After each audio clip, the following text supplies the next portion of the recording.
একটা শৌখিন গাছ হবে বাবা, শৌখিন গাছ হবে এটা যদি জার্মিনেশনটা 100% হয় ইনশাআল্লাহ, তাহলে একটা শৌখিন গাছ হবে। আমার ভাতিজার বাড়ির সামনে মানুষ দেখতে পারবে এক গাছে যে 5 জাতের আম ধরছে। আম ধরে আছে। হ্যাঁ, সবকিছুর মালিক হচ্ছেন আল্লাহ সুবহানাহু ওয়া তাআলা। আমরা মাত্র চেষ্টা করব,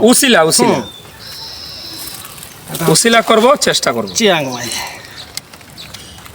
আজকের ভিডিও দেখার পরে আমি বিশ্বাস করি তাদের ধারণা পাল্টে যাবে। বাপদাদার আমলের যে দেশি ভ্যারাইটির গাছগুলো আছে এইগুলাকে কিন্তু এইভাবে জাত পরিবর্তন করে দিতে পারবেন। রাইট, জাত পরিবর্তনের অনেক ভিডিও দেখেছেন, আজকেরটা সম্পূর্ণ আলাদা। সম্পূর্ণ আলাদা কেন বলছি একটু আসেন। এত বড় রোড। এই গাছটার বয়স কত? একটু পিছনের দিকে যাই আমরা। হ্যাঁ, এই গাছটার বয়স কত? বয়স 8 বছর হইব। 8 বছর। গাছের কাণ্ডটা দেখেন, এই জায়গাটা দেখেন, এই যে দেখাচ্ছি, বিশাল একটা সাইজ, তাই না? অবশ্যই গাছটা বিশাল হওয়ার কারণে খুশিটাও সেই রকম বাইরে হয়েছে, সুস্থ সবল। পাশাপাশি এখানে আরেকটা পয়েন্ট এটা বুঝিয়ে দেন মানুষদেরকে। এখানে কয়টা বের হয়েছিল? অনেকগুলা। রাখা হয়েছে কয়টা? একটা। একটু দূরত্বে আরেকটা, একটু দূরত্বে আরেকটা, আরেকটু দূরত্বে একটা, আরেকটু দূরত্বে একটা। চাইলে কিন্তু সবগুলা এখানে রাখা যেত। সবগুলা রাখলে কি হইতো? হজবরল।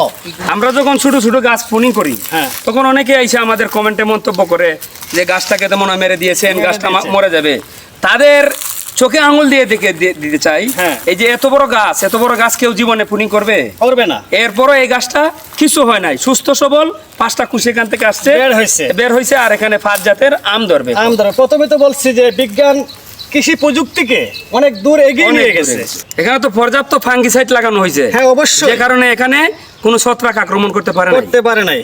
বাংলাদেশের যত কৃষি বান্ধব বৃক্ষপ্রেমী ভাই বোনেরা আছে, এখানে কিছু কি লাগাইছিলেন? এই ছত্রাকনাশক, কপার জাতীয় ছত্রাকনাশক। জি কপার গ্রুপের ছত্রাকনাশকটা এখানে কাটার পরে লাগানো হয়েছে, কারণ এখানে যাতে কোনো ধরনের ফাঙ্গাস ছত্রাকে এখানে যাতে কোনো আক্রমণ না করতে পারে, খাটটা যাতে ভালো থাকে। এই খাটটা ভালো রয়েছে, এখান থেকে কুশি আসছে। এবার আমরা গ্রাফটিং করে দিয়েছি। তো সবাই ভালো থাকবেন, আল্লাহ হাফেজ।